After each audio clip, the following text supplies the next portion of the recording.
Hello and welcome to a new tutorial here at justonemorecard.com. This is Julia, and today we're going to create a shaker card. I have already prepared a few things that we'll need. I have an A2 sized card base here. This is Neenah Solar White cardstock.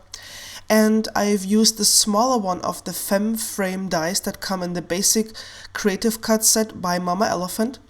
And I've cut two things. One is our card front, which is paper, and this is fun foam, just simple white fun foam that I've cut with the same die. We are going to start out with this shape from the Believe in Magic stamp and die set by Mama Elephant. This is a Christmas set, but who says that you can only use Christmas stuff in the winter? Because what we're going to do is we're going to turn this into a fishbowl by turning it upside down. These are the Cosmic Stars by Mama Elephant, and we're just going to use the shape to create the fishbowl. I am putting this on the paper part of my card panel, but I'm going to die cut the foam at the same time to make sure it's in the same position. So I'm going to run it through my die cut machine like this. And now I've die cut it, but because it was a really thick sandwich, some of the sticky from the tape was still on the card base, on the panel. And so I'm just using a clean eraser to get this off. And then I'm trimming down the fun foam a bit because when you run it through the die cut machine, at least it happens to me, it kind of gets longer, weirdly enough. So I'm just trimming it down a bit. It looks a bit crooked on the other side, but it doesn't matter because no one will ever see that. On the back of my paper front panel, I'm putting a lot of adhesive with my ATG gun, and I'm going to put a piece of acetate on that, making sure that I don't have any dust or, in my case especially, cat hair on that, because my cat just goes everywhere and the acetate is so static it attracts every piece of hair that's somewhere in this apartment. Using my pencil to on the card base now to make sure I know where the fishbowl is going to go. And I've used a scrap of masking paper to just die cut the shape, and then using post-it notes to mask off the rest of the card. I didn't want to waste the good masking paper for that. Post-it notes will do just fine.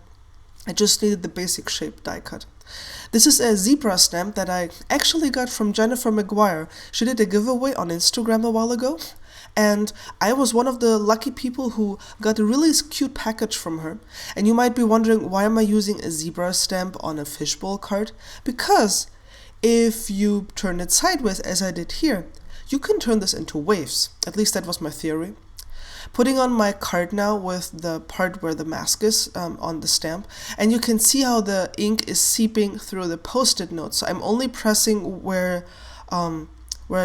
mostly pressing where the mask is, and I'm taking off the post-it notes immediately to make sure that the ink won't seep through the post-it notes onto my card base, because that would kind of suck. Peeling off the actual mask, and you see that we have this really, really funny shape, and the zebra stripes really could, you could imagine them as waves. At least that's what I believe. Now I'm using Memento Tuxedo Black ink on the fishes from the Cosmic Stars stamp set, and the Tuxedo Black ink is Copic friendly. That means you can use your Copics on it and the ink won't bleed. And this is just a scrap piece of Neenah White cardstock. I keep my scrap pieces because especially for this is super helpful. And now I'm going to speed up the coloring and play some music, and I'll be back later on.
Alright, now I'm done.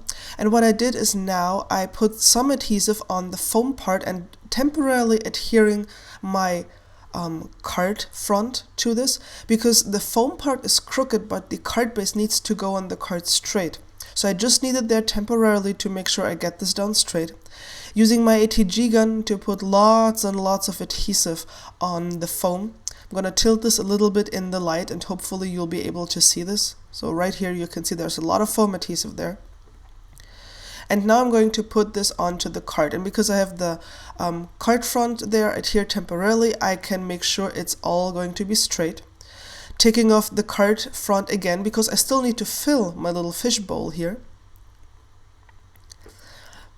And I'm going to put foam squares that are just 1 millimeter thick on the back of my fishes. I can always add another layer if I need them to be, higher up, but I don't want the fishes to press against the acetate. But I want them to have a little bit of dimension, and you'll see why in a second. Taking off the backer paper off the foam squares and adhering them down. And of course, because I usually forget, I immediately grabbed my Wink of Stella and added some sparkle and shine to the fishies. And these are some of my Pretty Pink Posh sequins. I keep them like color coordinates in separate containers. So I have one for blues, I have one for greens. And I put in some 4mm sparkling clear sequins. And here I have seed beads. Those are like tiny, tiny little thingies that are now also available from Pretty Pink Posh. And I have 3 different shades if you want. I have like silver ones, then the middle ones here are the sparkling clear ones. And then, excuse me, I also have white ones. They don't sparkle, they're just plain white. And I'm putting those into my little fishbowl here to create my shaker card. And then I move this out of the way because I tend to knock this over. Put a lot of adhesive on the back of my card front panel. And this will now go on top of the shaker. And I've slowed this down a bit. I hope you can see how the seed beads and the sequins move around. And because the fishies have a little bit of dimension. Do you see the sparkle here from the Wink of Stella? Isn't that amazing? Sorry, got sidetracked. Sparkle! Because the fishies are a little bit raised, the sequins and the seed beads go around them. They just don't go on top of them, they go around them, which is exactly the effect I was going for. Of course, I forgot to decorate my front panel, so now I'm grabbing my Avery L Storybook stamp set, and using the same ink I used on the waves, I am stamping just a few bubbles on top of the fishbowl. And then I'm using the Daisies and Paisleys stamp set by Paper Smooches for the sentiment, which I'm stamping with VersaFine black ink because it gives the best crisp impression ever. So that's the finished card. Very clean and simple in my opinion, very white, but still a lot of fun. Thank you so much for watching. I hope you've enjoyed the card. If you liked it, leave me a thumbs up, subscribe, and I hope to see you again soon. Bye!